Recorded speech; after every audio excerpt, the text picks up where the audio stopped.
Nokia তারা কি নিজেরাই নিজেদেরকে ধ্বংস করে দিয়েছে নাকি কেউ তাদের ধ্বংস করে দিয়েছিল?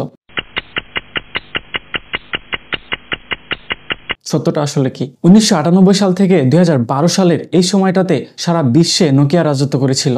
ছোট বড় মধ্যবয়সী যারা সে সময় মোবাইল ব্যবহার করতেন সবার হাতে শুধু একটাই নাম, নোকিয়া। পাশাপাশি ব্ল্যাকবেরি 1999 সাল থেকে 2013 সাল পর্যন্ত নোকিয়ার সাথে তাল মিলিয়ে রাজত্ব করেছিল। নোকিয়া তখন প্রতি বছর 400 মিলিয়নেরও বেশি ফোন বিক্রি করত। কিন্তু 2012 সালের পর থেকেই নোকিয়া এবং ব্ল্যাকবেরি হারিয়ে যেতে শুরু করলো। আমি সাব্বির আছি আপনাদের সাথে, সেই হারিয়ে যাওয়ার কারণ খুঁজবো আজকের ভিডিওতে।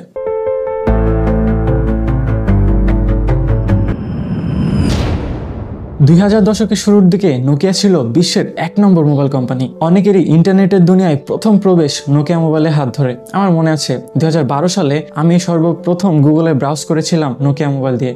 নোকিয়া অনেকের কাছে শুধুমাত্র একটা নামই না, নোকিয়া অনেকের কাছে একটা ইমোশন।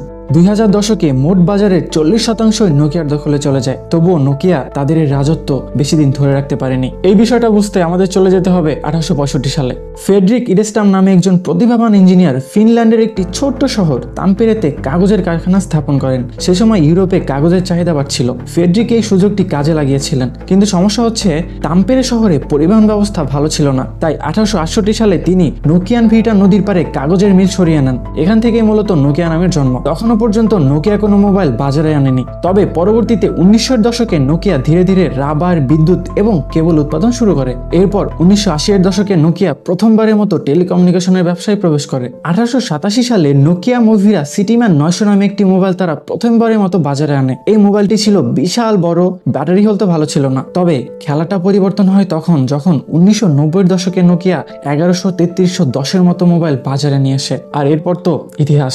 তবে 2007 সালে নোকিয়া তাদের প্রথম ভুলটি করে। তবে তারা একা না, তাদের মতো ঠিক একই ভুল করেছিল আরেকটি কোম্পানি, ব্ল্যাকবেরি। ভুলগুলো নিয়ে আলোচনা করার আগে বিষয়টি বুঝতে আমাদের একটু চলে যেতে হবে ব্ল্যাকবেরির পেছনের গল্পতে। একসময় মাইক্রোসফটের বিল গেটস থেকে শুরু করে বারাক ওবামা সবার পছন্দের ফোন ছিল ব্ল্যাকবেরি। 1984 সালে কানাডার দুই ইঞ্জিনিয়ার মাইক লাজারিস এবং ডগলাস ফ্লেগিন নামের এই দুই ব্যক্তি রিচার্ডস ইন মোশন RIM নামে একটি ছোট্ট টেক কোম্পানি প্রতিষ্ঠা করেন। তাদের লক্ষ্য ছিল ওয়্যারলেস কমিউনিকেশন নিয়ে কাজ করা। পরবর্তীতে 1996 সালে ইন্টারঅ্যাক্টিভ পেজার 900 নামে একটি ডিভাইস তারা প্রথমবারের মতো বাজারে নিয়ে আসে, যা দিয়ে মূলত মেসেজ পাঠানো যেত। সে সময় ব্যবসায়ী এবং সরকারি কর্মকর্তাদের কাছে এই প্রযুক্তি জনপ্রিয় হয়ে ওঠে। 2002 সালে ব্ল্যাকবেরি প্রথম মোবাইল বাজারে আনে, যেখানে ইমেল, কিবোর্ড এবং ওয়েব ব্রাউজিং করা যেত। পরবর্তীতে 2007 সালের মধ্যে ব্ল্যাকবেরির ব্যবহারকারীর সংখ্যা দাঁড়ায় প্রায় 10 মিলিয়নেরও বেশি। সে সময় বিশ্বের প্রায় সব বড় বড় রাজনীতিবিদ, ব্যবসায়ী, সেলিব্রিটি ব্ল্যাকবেরি ব্যবহার করতেন। এত কিছুর পরেও ঠিক কি কারণে ব্ল্যাকবেরি এবং নোকিয়ার মার্কেট ভ্যালু কমে গিয়েছিল?